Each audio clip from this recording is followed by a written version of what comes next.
Diana and Josh, that was exceptional. Thank you so much. Wow, brought tears to my eyes. Beautiful song. Well done. In 1977, the first Star Wars movie came out and reintroduced the world to the ancient idea that there is a force that can, if we allow it, guide our beings to betterness. Our faith can be understood to call such a force God. And while we may not agree with all the details of nature George Lucas gives the force in his fictional world, we can nonetheless hear God in the oft-heard phrase, "May the force be with you." And today is May the 4th, which has become a day throughout the country to lift that saying up. And so I lift it up now, and if you'd like to join in and sing it to one another, here we go. May the force be with you. And I hear that. It's a very theistic phrase. And I love that today many atheists will fondly be championing the notion of a universal force today. And I also love that on the day we celebrate Star Wars, offering to many a new way to discover God, the lectionary lesson for today has Paul discovering a new way to understand God. And Paul starts down the road to Damascus devout to a way of an angry God. And then literally experiences the light of Jesus, which dramatically jump-starts him on a journey of learning the way of the loving God that Jesus taught. It's Paul's first and very powerful encounter with the God we seek to know and follow, the God of Jesus, the God of love. And in our invocation, we heard a part of Moses' encounter with God and his learning who God is as well, the great I am. And that name is later applied to Jesus in the Gospel of John. Every week, we come into this place. We come to worship God, and we talk about God all the time. We even call this God's house. And so today I thought I'd start with an obvious question for all of us. I guess it's kind of a pop quiz. Don't worry, you don't have to answer out loud or on paper, and there won't be a grade. The question is this: in your very own mind, to you, what is the nature or natures of this being we call God, the one we worship, talk about, and whose house we are in? Think about it silently for just a moment. What is the nature of God? And the surprising thing about whatever answer comes to mind for you is that it's probably not exactly the same as anyone else's answer.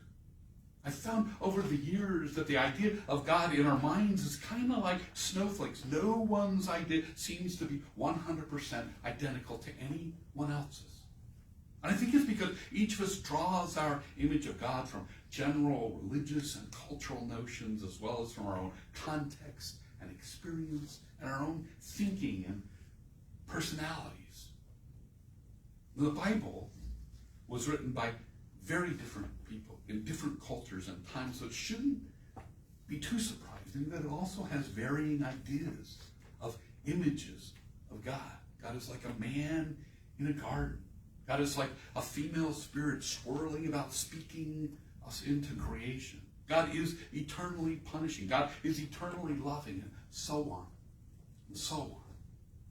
There are many different names for God in the Bible, too. We heard some of them in Amy Grant's famous song that Diana and Justice performed so beautifully.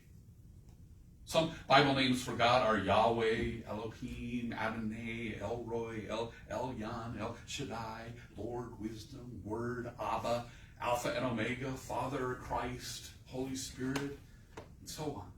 The list goes on and on. And outside the Bible, there are even more names for God and more things God is said to be like. Because we experience God in different contexts and learn to look for and train to see certain attributes of God, there's quite a variety of descriptions of who and what God is like and what to even call God. the variety of religions and denominations evidences this. God's assertion to Moses that God's people shall, quote, serve God on this mountain suggests a helpful metaphor. Picture humanity on a very tall and very, very wide mountaintop where all the vistas are different and many, many miles apart. Some see a river valley, some see a huge forest, some see an ocean, some see a desert, and so on, and so on. Each vista looks out at a part of God in creation, but gives a very different perspective and sense of what and who God is. And if humankind weren't so far apart and met and shared the different views and perspectives, we would sense more of God, serve more of God. The ocean vista Judaism experiences, the desert vista Islam experiences, the forest vista Buddhism experiences, and many other religion vistas would help add to the knowledge grasped at the river vista that Christianity experiences, and vice versa.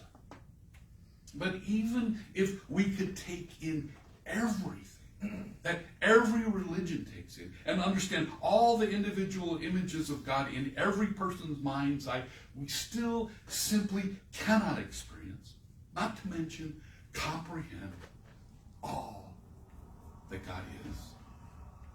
And sticking with the mountaintop metaphor, all of us could look up at the vista of space all we want and share what we experience, but we will never be able to take it all in, let alone discover and comprehend all that's there, from the extremely gigantic to the quantum small.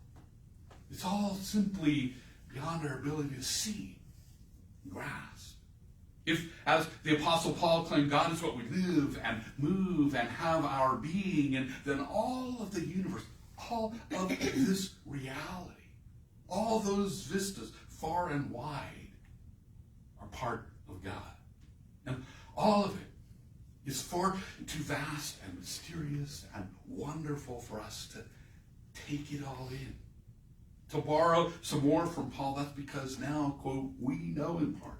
We see through a glass darkly, end quote.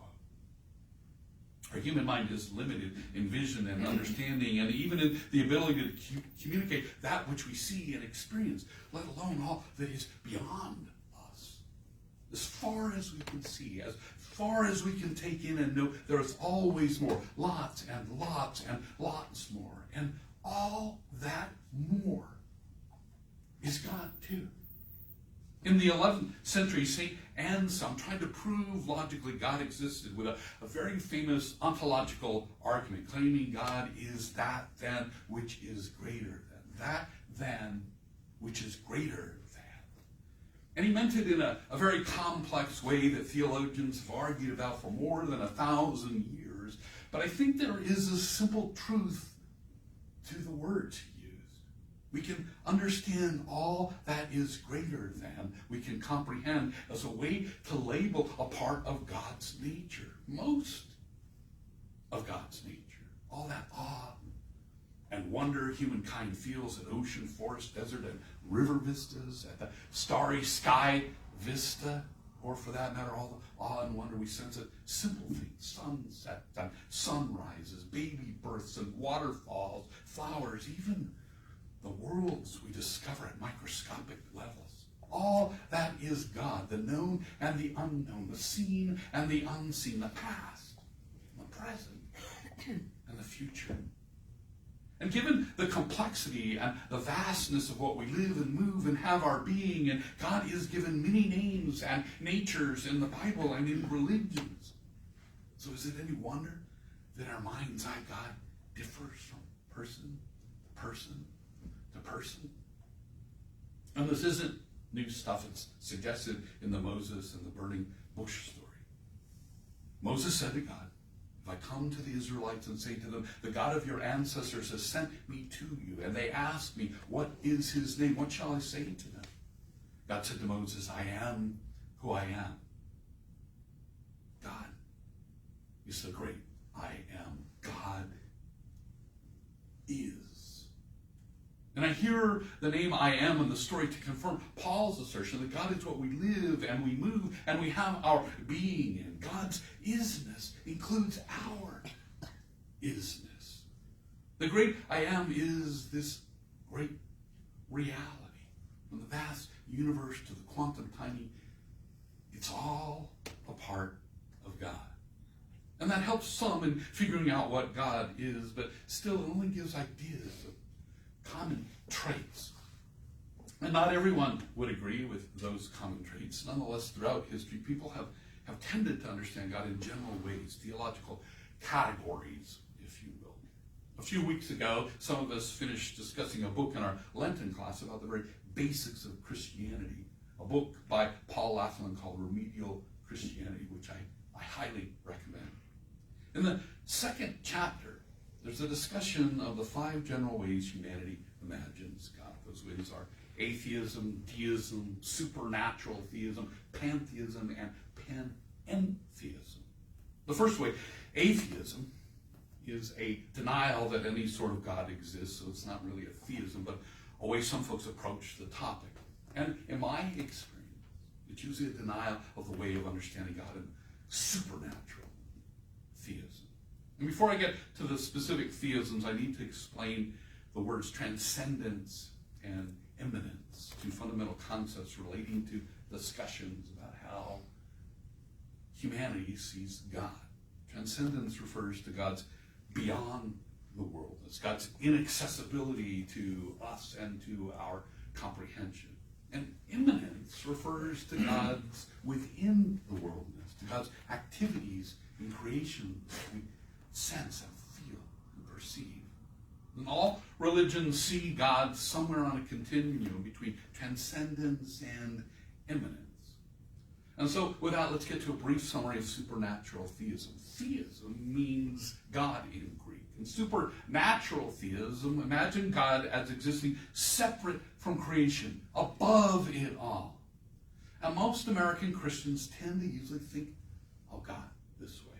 God's immanence in creation is limited to creating everything we observe, yet separated from us, except for Jesus the Christ, who's understood as a God in flesh being uniquely united with God. Mostly in supernatural theism, God is understood to act from outside creation, typically up in heaven, responding with new immanence sent to earth in reaction to events or petitions by humans. God reacts from without creation to things within creation, saving, rewarding, or punishing ways. That's supernatural theism in a very simplistic, general nutshell. And around the time our nation was being formed, a popular form of theism among the learned was called Deism, which is a Latin word for God. Deism imagines God as having set up creation with natural and moral laws and then left long ago to let creation just run on its own. And the metaphor often used to describe God in Deism is a clockmaker who set their work running and then left it on the mantle to go by itself. God is transcendent now, except at the point of creation. That's Deism in a general, simplistic nutshell. And the next concept of God is often found in Eastern religions, and less so in the West. It's called pantheism. It imagines God as in all of creation. Pan means all. Theism means God, so the term means all God, or all is God. God is infused in all of creation, and there's no distinction between the two. God is immanent, but not really transcendent, except perhaps in things we don't yet understand. All of creation to the ends of the universe is God, and all of God is the universe. That's pantheism in a general, simplistic nutshell.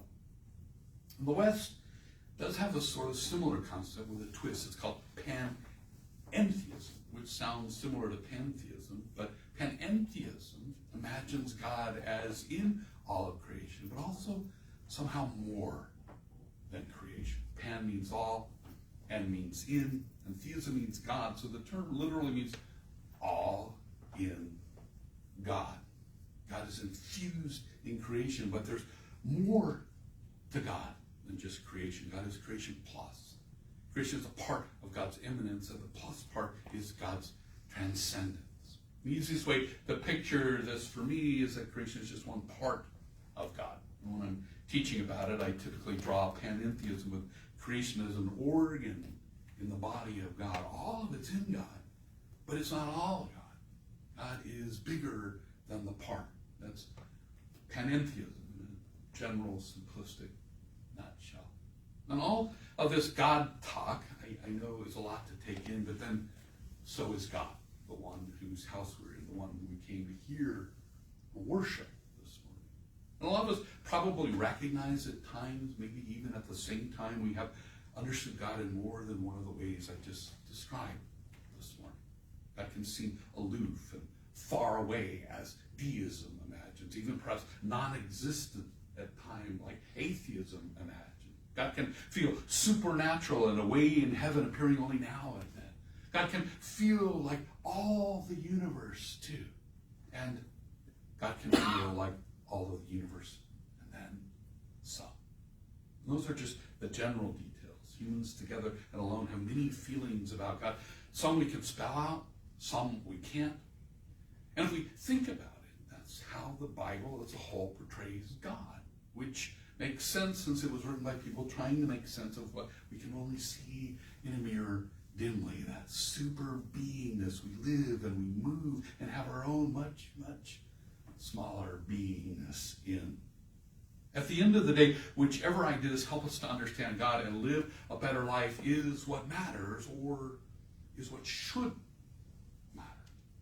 For Christians, Jesus' way helps us figure out what a better life looks like. Jesus' way in the Gospels is tied into loving God and loving others as we love ourselves. It's not about loving doctrines. It's not about loving dogma. It's not about loving scriptures. It's about love that does for others what we want done for ourselves. Love on Jesus' way in his day was desire and care for well-being put into action. And I don't think Jesus would care if we imagine God through supernatural theism or deism or pantheism or panentheism, as long as we love in a way that puts desire and care for well-being in action for everyone. And I've had the privilege of studying and thinking and preaching and praying and meditating about God and Jesus way for a long time now. And to the extent it might help my personal understanding of God as a greater than all I am, has a very panentheistic leaning, which understands God as the incomprehensible, creating, present, and hopeful power that soaks reality with love and endlessly persuades all of creation to the best that we can be. I'm going to say that again. I understand God as the incomprehensible, creating, present, and hopeful power that soaks reality with love and endlessly persuades all creation to the best we can be. When I was working on this sermon yesterday, it dawned on me that that understanding is in many ways like the light side of the Force in Star Wars movies. Unfortunately, it doesn't allow me to levitate or do mind control, but the light side, the good side of God that we understand God to be, can draw us to our best if, like in Star Wars movies, we work on it. And outside the fiction of movie worlds, here in this reality we live and move and have our being, and you and I and most other folks will have some sort of understanding of God. And whether we are right or wrong in this or that way of our understanding, at the end of the day, we can't alter God, whose name is I am who I am. And no one has to believe in God to make God's existence true. God who is. But belief in that God can help persuade us to be the best we can be, to, if you will, strive toward our supreme being. And that's the ultimate good news, and why we gather in faith communities. And on this auspicious day, let me say again to you, may the Force be with you. Amen.